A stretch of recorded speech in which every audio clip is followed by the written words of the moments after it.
evening, I'm Ces Oreña-Drilon. And I'm Pauline Verzosa. Tonight on The Big Story, the House of Representatives is on break, but there's no time off when it comes to issues hounding it.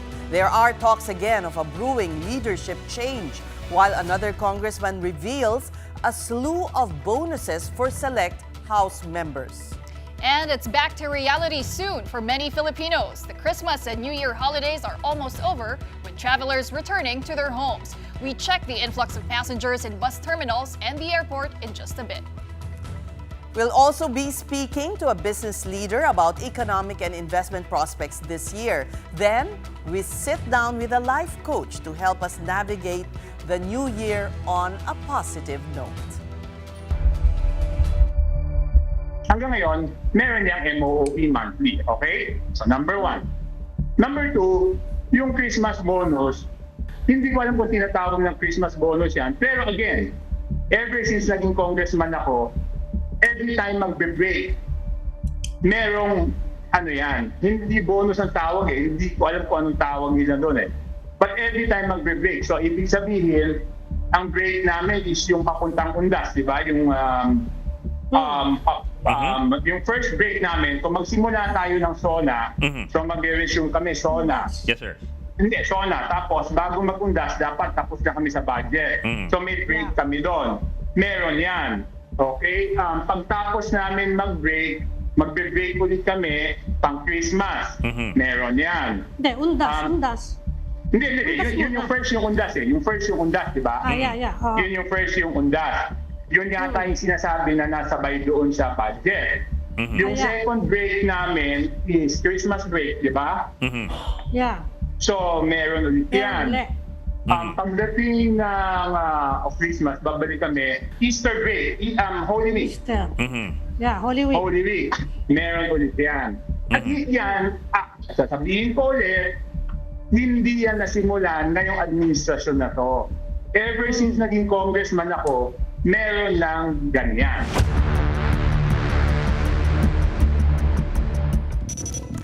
Two denials coming out of the House of Representatives today that a supposed coup is in the works and that there are alleged Christmas bonuses for select lawmakers. First, the alleged plan to oust the current House leadership.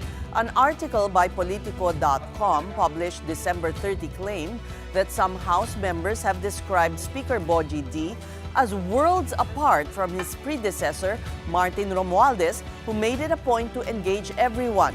D is also allegedly keeping the public in the dark about lower chamber affairs, going as far as prohibiting lawmakers from media interviews without his permission. But according to House Assistant Majority Leader Zia Alonto Adiong, there's no threat to D's leadership. Adiong also denied having to secure clearance from the House Speaker's office to do press interviews. I think si Speaker D goes down to the level of each of the members of the House. In fact, you would see him during plenary session, associating himself with the members of the House. So, di ko alam kung saan nanggagaling yung report na yan. But Speaker D is not only on top of everything, but he is also go down to the level of the members of the House. I mean, nakikipag-usap siya ng maayos. For Adiong, the coup talks are just a demolition job against the House of Representatives. In December, congressmen signed a manifesto of support for D amid reports linking him to the flood control scandal. And then there's the allegation of Batangas 1st District Congressman Leandro Leviste that some congressmen were rewarded with a 2 million peso Christmas bonus for signing the 2026 national budget. House leaders have since denied the issue. What you saw during the ratification, that's the opposite of what the Balita were saying, di ba?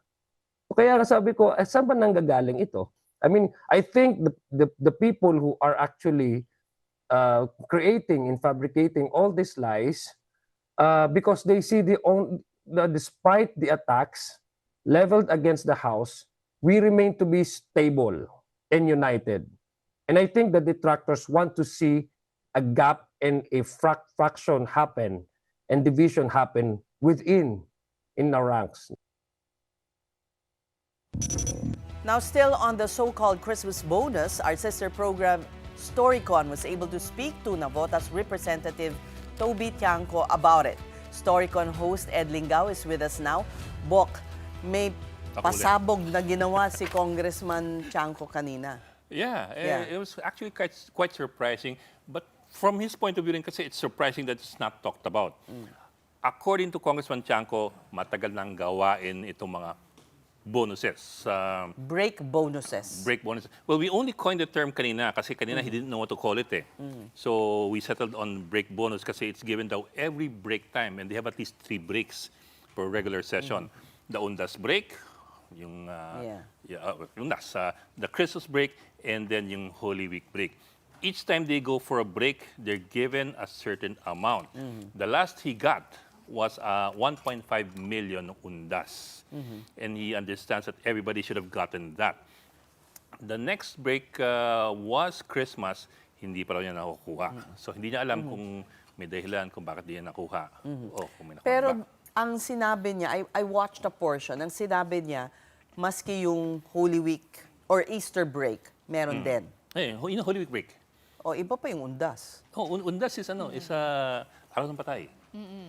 Holy Week is Easter. It's another break. Yeah. Remember, if you look at the calendar, dapat October 3 nag-undas break, which is correct. there's also more or less a time na nagbotohan sila for the budget.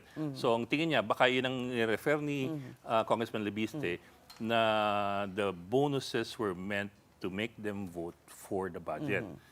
Kasi October 9 or 13 ang botohan ng third reading ng budget. Then Christmas break, and then after, by March, I think, by March, then they go into the Holy Week break. Holy Week break, yeah. But Bok, the question is, what were the bonuses for? I mean, kung they were given every time Congress goes on break, para saan daw yun? Magbabakasyon ka na, may bonus ka pa. Di ba? Ang biro ko nga, hindi yan, hindi Sana yan, all. Hindi yan break bonus break baon yan Well, this was what was told to him in 2010 when he was first elected as congressman. So it goes back to 2010 kanyang reference point. It's a standard practice. It's an SOP. Sabi nga niya, panahon ni Pinoy, panahon ni Duterte, panahon ni Bongbong Marcos, they were always given these bonuses. He does not know the previous administrations because he was not yet congressman then. So 2010 ang reference niya. Sabi niya, the first time he was given this bonus or break bonus, he was told na because you're going on recess, you're going back to your districts, presumably, ito panggastos mo sa distrito mo. Pero bahala ka na doon. Pwede mong bulsahin. Well, diba? that's the thing with it Walang liquidation. All you have to do is sign a voucher, you're given a check, and MOOE. The MOOE, which basically is liquidation via certification. You just certify that you used it. For district operational expenses. It's meant to be used for the district. So kung may Christmas party, tama ba? Well, ganito. Pwede mong hiwalayin, kasi that falls under MOE. Okay. Under MOE, So hindi yan. Iba Magkaiba. pa. under MOE, you have district operational expenses. For example, every month he gets 718,000 for district operational expenses and 240,000 for miscellaneous and extraordinary expenses. Combine mo yung dalawang yon, that's MOE. That's almost $1 million a month. Iba pa yon doon sa Break bonus. break baon or break bonus. Break bonus is kasi pupunta ka sa distrito mo for the break, matagal ka sa distrito mo, ito pera, bahala ka na kung anong gagawin mo dyan, pero presumably it's for the district. Yeah. But it's up to you. It's up to the discretion of the congressman how to spend this.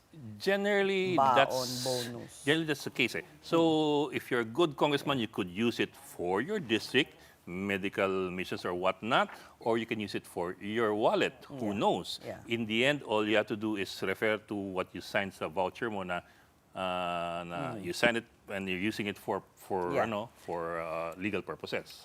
This 2 million that Congressman Leviste is talking about, did he get it? Ang sabi ni Congressman Tiangco, he did not get anything for Christmas. So if Levis is referring to specifically a Christmas break bonus, wala raw siyang nakuha and he does not know why. Sabi niya, he supposes that everybody gets these bonuses but there are times when they don't. Like for example, sabi niya, hindi ko lang alam kung aaminin ng iba, sabi niya, pero yung mga hindi pumirma doon sa impeachment ni Sara Duterte earlier last year, hindi rin nakakuha ng kanilang Holy Week bonus. Kasi hindi siya pumirma di ba? I suppose So yun ang hindi, hugot hindi niya nakuha. So there are times daw na nangyayari yun. Of course, nothing is said. So, finally, parang there are representatives willing to break this kind of code of silence or, disclose, being transparent about all this money. That's what he was trying to emphasize kanina. Na it's about time that Congress comes clean about it and talks about it because it's something that's given regularly to them anyway by all administrations. So walang pwede magsabi na hindi kami kasali dyan na administrasyon. Everybody has been giving it to them since he was a congressman. So, kahit makabayan party list, Yun ang hindi natin alam. And that's something that we should ask them. Yes. And everybody else, whether you're LP or Akbayan or Or the minority. Minority, oo. But is it the same amount for every congressman? He presumes that as well. But you have to also remember, si Toby Chanco, if I recall correctly, in 2010, he was still part of the majority, although he comes from an independent party na local. And he was also independent majority in 2016. So affiliated with the majority, but I don't think he was with the minority. You also had the opportunity to talk to former COA Commissioner Heidi Mendoza. Yeah. We confirmed with Commissioner Heidi Mendoza, na may ganung kalakaran nga na there is such a thing as liquidation via certification. And that goes back to a 2011 concurrent resolution passed by the Senate and of course also passed by the House. Well, this is how they termed it, affirming the long-held tradition that the COA does not have to go through or peruse the MOE expenses of the legislators. Ibig sabihin, all they have to do as legislators is to certify that all the expenses of MOE were legitimate. And that's as far as it goes. Ang sabi naman ni Heidi, as far as she knew then, it was acceptable to most auditors kasi they have to strike that balance between having to go through all the expenses. Ibig sabihin, pag may pinakain ba si congressman, kailangan papirmahin lahat ng pinakain mo. Hindi naman daw kaya yon. So you have to strike that balance between practicality and... Alam mo, naaalala ko, remember there was this scandal before, merong congressman who ate in this Japanese restaurant na pinaliquidate niya na ang mahal. Ang mahal. So siguro kaya naging ganyan na lang na, alam mo na, hindi natin nakikita. But if you look at concurrent resolution number 10 of 2011, it says there it's only an affirmation of the long-held practice. So gawain ng kalakaran na to dati pa, even before that resolution was passed. In fact, the author of that was Ping Lacson in the Senate. And si Ping has always been very scrupulous with money. In fact, I think he was even saying after that controversy erupted, na if need be, let's withdraw that resolution. But nothing ever happened from there. Okay. So we need to dig deeper. Yes, and we also have to look closer at how liberal we are with giving free rein to our legislators na parang okay lang yan. We, them. We have to demand transparency. That's it nga di ba? Parang masyado ba tayo mapagtiwala? Na ginagawa na yung perang nakita na nga natin no? Na, kasi, di ba, as politicos, usually puhunan niyan laway. Pati ba yung pag-audit ng gastos nila, ang puhunan nila laway na lang na certified as legitimate. All right. There you go. We thank you for being on our program. Again. One News Storycon host Ed Lingao. Happy New Year. Happy New Year. Happy New Year. All right, well, in other news, the long holiday break will be over this weekend. And just like the Exodus rush, many are now starting to return to Manila or to their home provinces. And now let's have a look at the situation over at the Parañaque Integrated Terminal Exchange. And joining us from PTEX is our mobile journalist, Evan Tarinque. Evan, kamusta na ba ang mga biyahe dyan this Friday night? Pauline, nagsimula na nga magsibalikan sa Metro Manila yung mga kababayan natin umuwi sa kanilang mga probinsya para doon nga magdiwang ng Pasko at bagong taon. Simula nga kaninang umaga, tuloy-tuloy na yung pagdating ng mga provincial buses na bit-bit ay yung mga kapatid natin doon sa probinsya nag-celebrate ng bagong taon. Ayon sa ilang mga ating nakausap, inasahan na raw nila kasi yung matinding siksikan ng mga pasahero sa darating na weekend. Kaya naman mas inagahan na nila ang pagbabalik sa Metro Manila. May mga pasahero rin na nagsabing mas pinili nilang bumalik ng maaga para makapagpahinga muna ang kanilang mga anak bago muling pumasok sa eskwela sa Lunes. Ayon naman sa pamunuan ng PITX, magpapatuloy ang pagdami ng mga pasahero pabalik ng Metro Manila hanggang Enero 5 matapos nga yung holiday break. Napansin din ang pagdami ng mga tinatawag na cross-travelers, mga pasahero sa Metro Manila nagbakasyon at ngayon ay babalik naman sa kanilang mga probinsya. Hindi katulad noong Christmas rush, mas mabilis na rin ngayon ang bili ng ticket kahit sa mga biyaheng papuntang Bicol Region. Sa kabila ng dumadaming biyahe, nanatiling mahigpit ang seguridad sa loob at labas ng terminal at patuloy operasyon mga assistance desk para sa mga pasaherong nangangailangan ng tulong. Ayon sa pinakahuling tala ng pamunuan ng PITX, umaabot na sa mahigit 500 ng mga nakumpis ng ipinagbabawal na gamit sa loob ng terminal. Pauline, inaasahan niya na mas dadami pa yung mga kapatid natin na uuwi sa kanila pabalik dito sa Metro Manila ngayong Sabado, Linggo at hanggang sa Lunes. Pauline? Alright, well maraming salamat para sa report na yan. Mobile journalist Ivan Tarinque there reporting to us this Friday night from PITX. Next week, it will be business as usual for the country with most of the workforce returning from the 2-week-long holiday. And joining us to talk about the business side of 2026 for the country is Makati Business Club Executive Director Rafael Apa Ongpin. Good evening and Happy New Year to you, Apa. Hi, Happy New Year. Happy New Year to you both. Wow, that's a beautiful backdrop. It's not a real one, I suppose. Well, it's actually the view from my apartment, but yeah, it's a still. Oh, of that right. view. Okay. Well, Apa, the business prospects don't look too promising for 2026. Well, yes and no.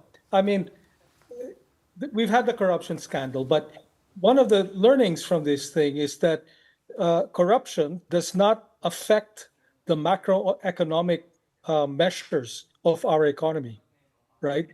And what happened was we had a slowdown in GDP growth in the third quarter, but it was because precisely government restricted spending on these infrastructure projects. It was not a direct result of the corruption itself, right? It was a result of the no. So the indicators for next year, macroeconomic indicators at least, are all still pretty good. We've had a year of low inflation. Well, before the corruption scandal, the highest GDP growth in the region, no? And business is doing okay. The thing about macroeconomic figures is they don't tell the whole story, right?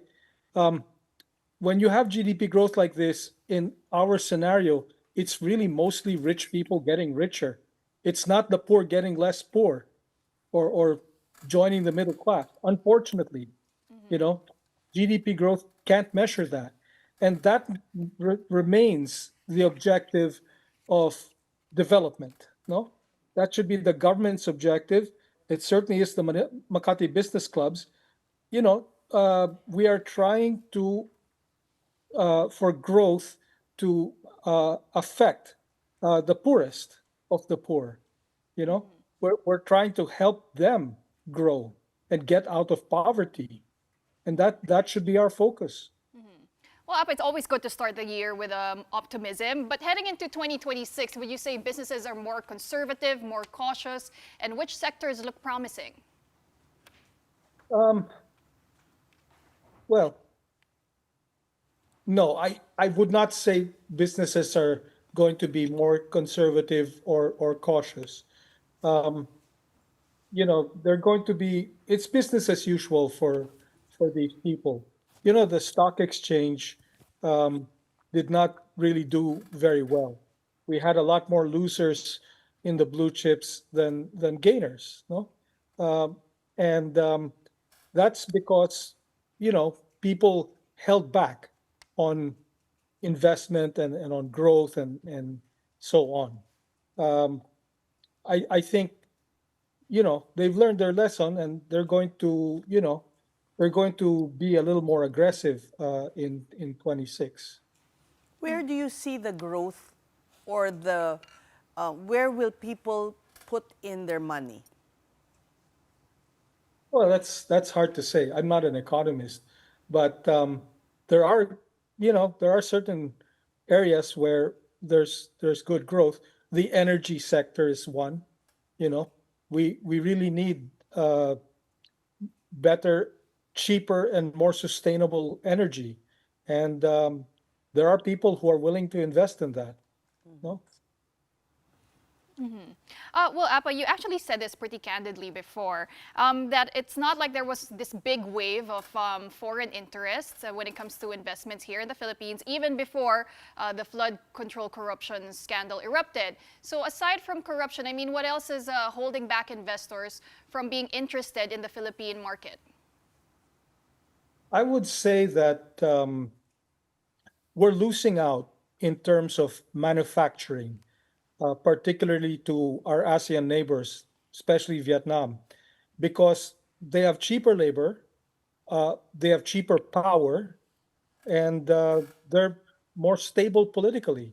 And corruption, they all have some measure of corruption, but in those particular areas, they're better than us.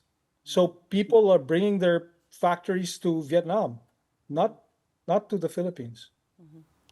Well, I hate to bring the corruption issue back, but what is the demand of the Makati Business Club with respect to how the government is tackling this issue? The ICI has but one member left, and we have not heard from the ombudsman, who promised that cases will be filed at least by Christmas. So any demands from the Makati Business Club? Well, we support the government's drive against corruption. Obviously, there have been a lot of obstacles, like the resignation of these very, these appointees that we felt were excellent. No, but what we've decided to focus on in the last quarter of the year is the budget, because that's where corruption is really embedded. No, so we've had our teams from the Philippine Budget Coalition, and a lot of them are academics and political scientists and data scientists, look over that budget with a fine-tooth comb and recommend, for instance, to the president himself, as well as to the congressmen and senators, that certain line items in that budget need to be taken out. These risky insertions and stuff like that, because they can easily become, they can easily be plundered, is what we're saying. There's not a lot of audit trail for these things. So we've focused our efforts for this period on the budget, because that's where it all takes place. That's where the magic happens, ika nga. Yeah, well, speaking of the budget, Appa, it was actually the Makati Business Club who was one of the first to sort of blow the whistle on the 2025 budget. You called it hijacked. You said it still contained pork. But looking at the 2026 budget now, did we see improvements, especially when it comes to transparency? Yeah, definitely there are a lot of improvements with transparency. Huge improvements, no? Still not as much as we wanted, but, and because of these improvements of transparency, we were able to see the efforts of particular sectors to try to insert, so now flood control is a bad word, infrastructure is bad. So what they're trying to do is worm their way into discretionary social welfare, which is pork barrels, basically handouts, right? And they want lump sums, and we're saying, hey, the Supreme Court has declared this illegal. You can't have lump sum discretionary funds. All right, we'll have to end it there. Thank you for being with us. That was Makati Business Club Executive Director Apa Ongpin. And we are just going to take a quick break, but coming up, there are reports that Ombudsman Boying Remulla was rushed to the hospital. Remulla addresses the rumor himself when the big story returns. Keep it here on One News.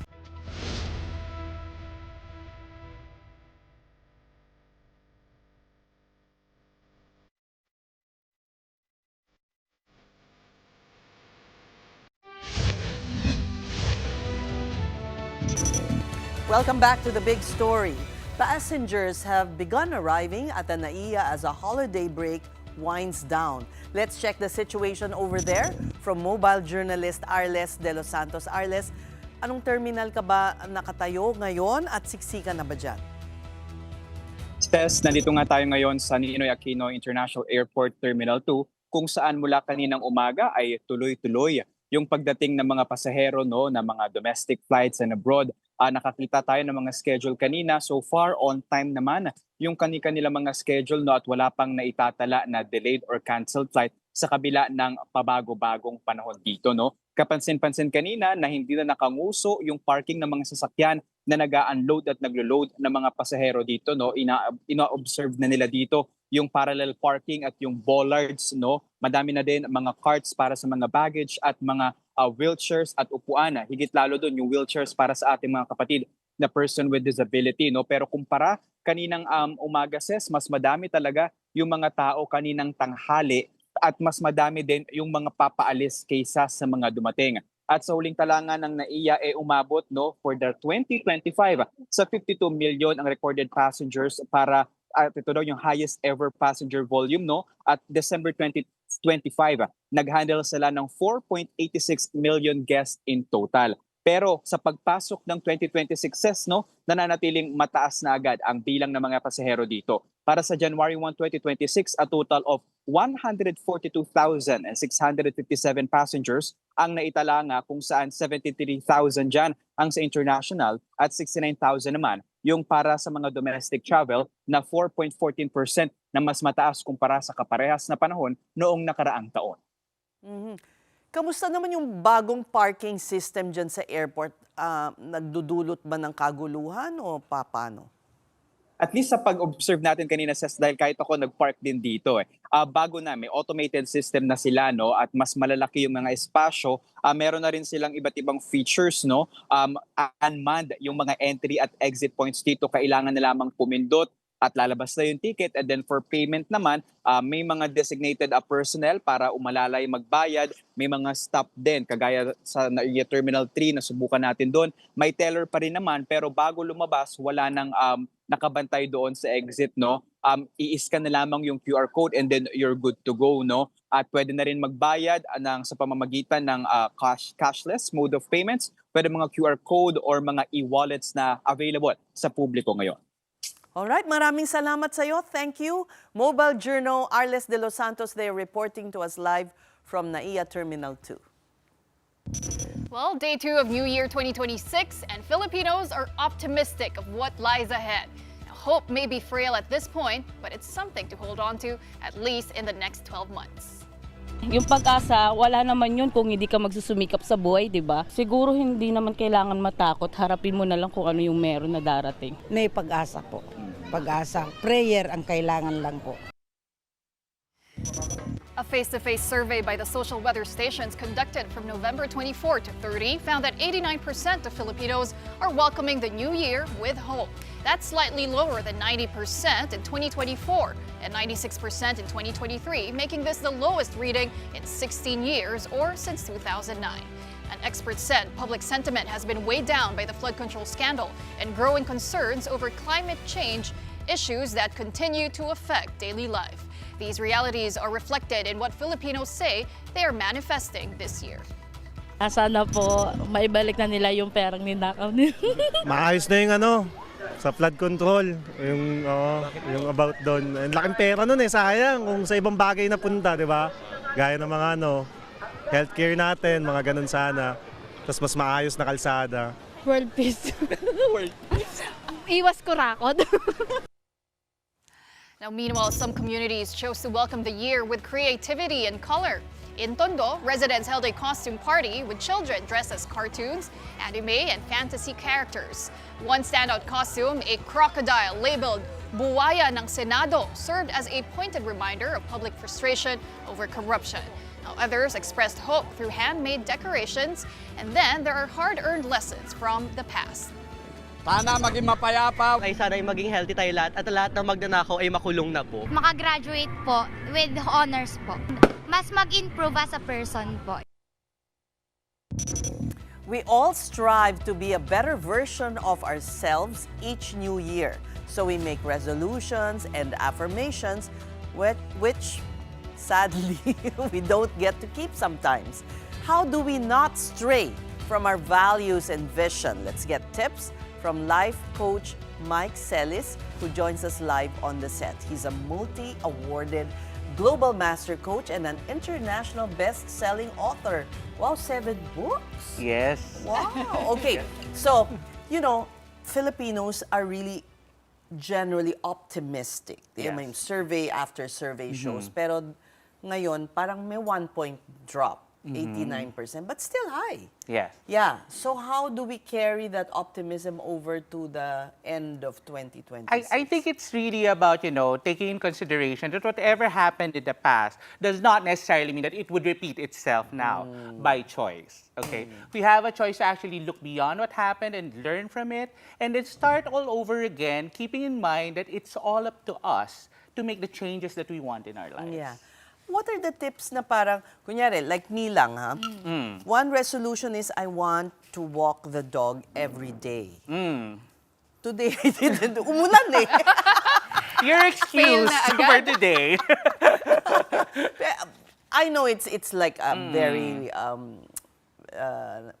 mundane example, but when it comes to bigger things. I think first things first, there's no big or small goals. For as long as you really believe in it and there's value for you, don't let anyone judge you. Okay. Sa akin, big thing yun. Nakakatulong na yun, di ba? Oh, healthy. The calories, di ba? So yun. Yeah. I think it's really about holding on to why you want to do it in the first place.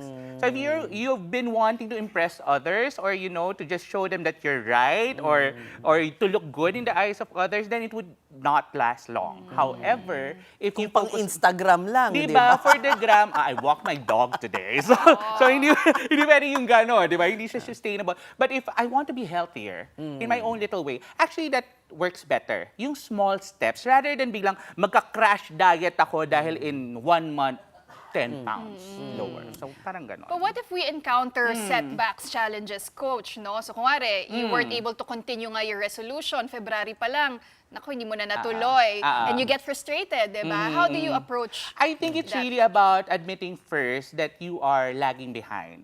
Di ba? Kasi most people, after they In get... denial. Oo, di ba? After they get frustrated, it can't be. I planned for this since last year. But things, again, there are things beyond our control eh. However, what we should do is pivot. Diba? All together. Na parang isipin natin, why did we actually decide on that on the first place and how can we work on it based on our current space and not based on our expectations.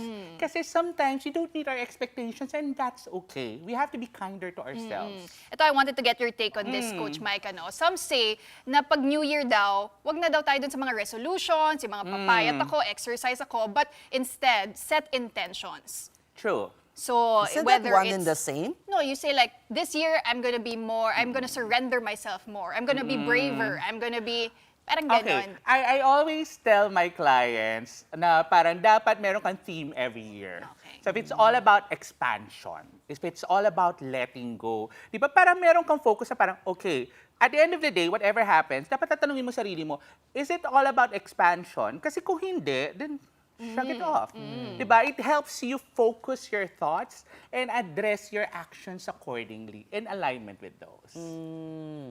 So, do you advise that we have a checklist, a journal, or something to write this all down for better absorption? Based on studies talaga, it really helps if you journal your thoughts, whether good or bad. Because it gives you the opportunity to go back to it kapag nag-stabilize na emotions mo. Diba? So it helps. On a personal note, I keep a gratitude note on my phone. So binilang ko last year. So sa telepono lang? Yes. Random thoughts, example, may parking ako dito. O kaya they gave me a discount. Big or small, or I want something. Parang ganon. Well, ano effect nun, Coach, sa'yo? I counted, nitong bago mag-New Year, 4,078 blessings, big and small. So it made me feel na parang, oh my God. So regardless of what happened to me through the years, I'm still doing a good job. And it inspired me to aim for more. Diba? So, yeah. Little things, no? Yes. Really make you happy. Yes. I think one thing that I try to practice is before sleeping. You think of 3 things na you're grateful for. That's beautiful because that helps you sleep better. Wala akong problema sa sleeping, sa totoo Ang swerte ko, di ba? Parang ganun parang tayo. maliliit na bagay lang. Parang, Actually, doesn't maganda have to rin be. anytime, not even before you sleep. Like ako in the very random, like here, when I got here, there's parking. There's a couch near. I got to talk to one of my, idols since then. So, yeah.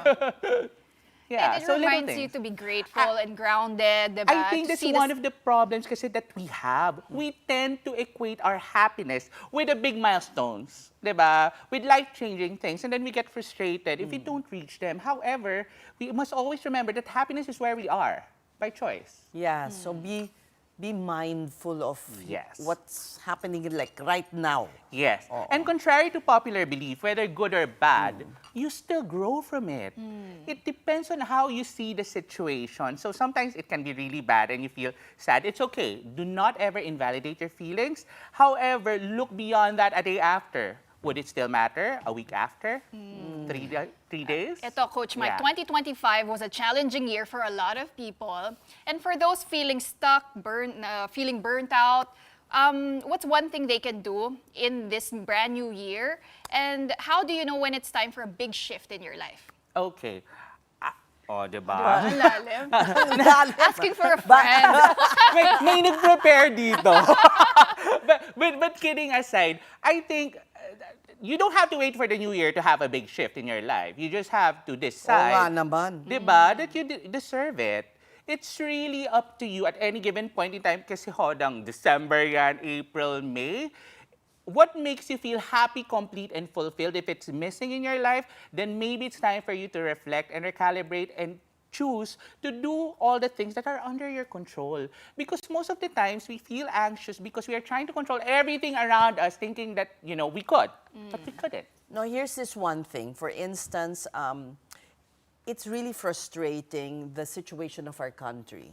Amen. And all of us, we want change, but you can't control these things. And it can be depressing. It can be disheartening. Diba? Kayod ka ng kayod, bayad ka ng bayad ng tax mo, etc. And then you have this whole, it's depressing. True. And then you cannot do something about it, really.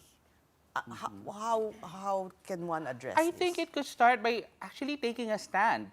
Do not equate what you can do with the results it would have. Okay. Equate it with your intentions, that's what you said earlier.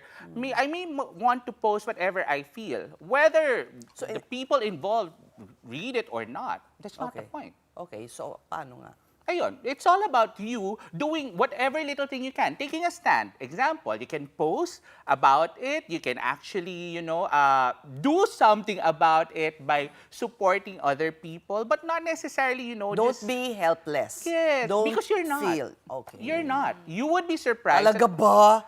We are helpless. May mga nadi-discover, ha? Pag ganon. Hindi, pero marami ring takot lumabas dun sa comfort zone Correct nila, diba? naman. They're afraid to put themselves out there. So what advice can you give for those who want to be more brave? I think it's all about, taking in consideration, at the end of the day, what do you owe yourself? Diba? What decision would your future self be proud of that you can make today? So, dun ako naniniwala. If you anchor it on a very big purpose and you actually do whatever little steps to help you get there, no problem to stop you. Okay, there's a question here I'm gonna read off our prompter.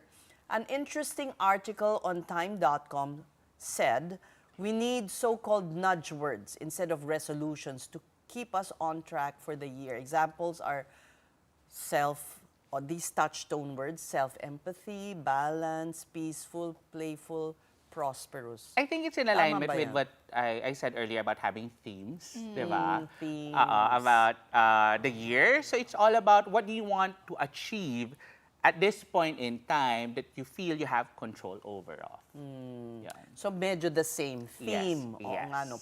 Parang playful, Oo. fun. I want to become more playful this year or more relaxed, di ba? Kung stress na stress ka, Or agit bring ka. out the child in me, my inner Yes. child. Mga ganun. Naku, ang dami magsha-shopping niya. Talaga?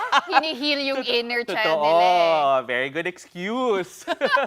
I mean, it's up to you, retail whatever therapy. brings you joy, di ba? And would make you True, feel true. complete.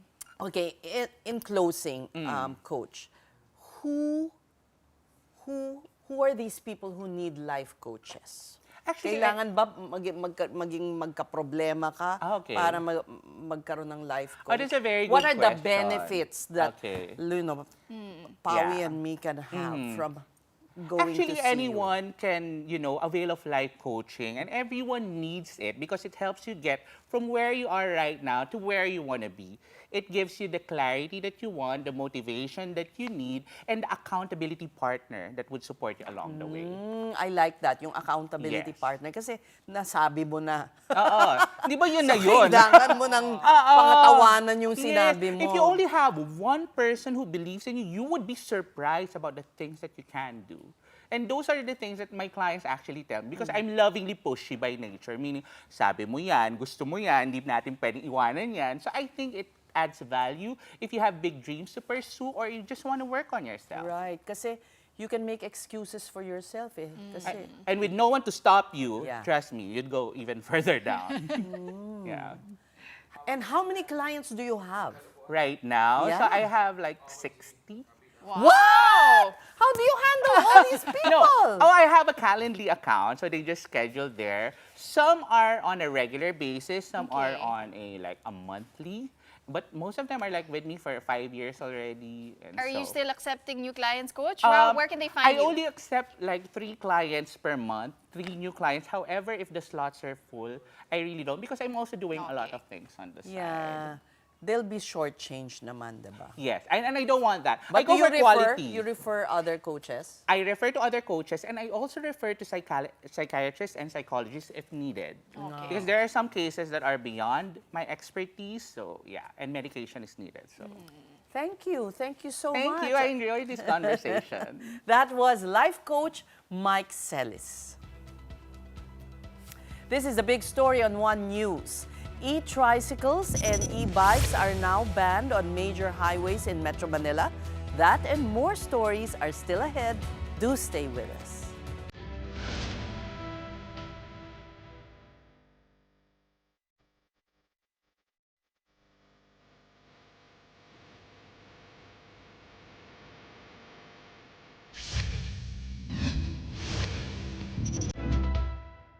Thank you for staying with us. Here are other stories making headlines on the second day of 2026.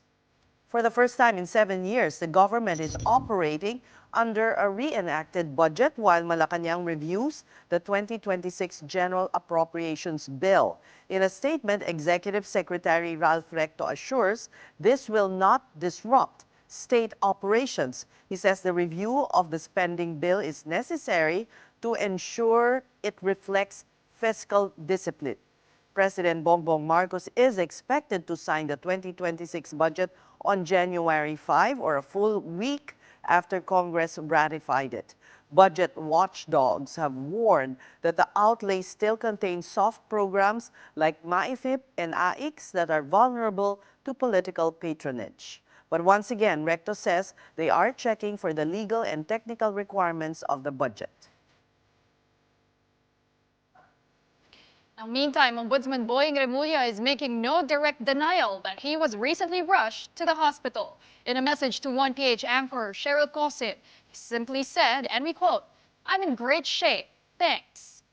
His brother, Interior Secretary John Vic Remulla, told reporters that the Ombudsman played golf this morning and even had dinner with his family. Assistant Ombudsman Nico Clivano, meantime, called the news of Remulla's hospital visit as a fake news. When he was still Justice Secretary, Remulla had a few health challenges. In 2023, he underwent a quintuple bypass heart surgery, and in a News 5 interview in October last year, he revealed having fought leukemia at the time of his surgery. But Remulla said that he had already recovered from the illness after 2 cycles of chemotherapy, total body radiation, and a bone marrow transplant. And e-tricycles and e-bikes are banned on major highways starting today, January 2. This morning, motorists got their first warning, but by the afternoon, traffic enforcers already issued tickets to violators. E-trikes and e-bikes are prohibited along EDSA, C5, Rojas Boulevard, and from Quirino Avenue to Magallanes near SLEX.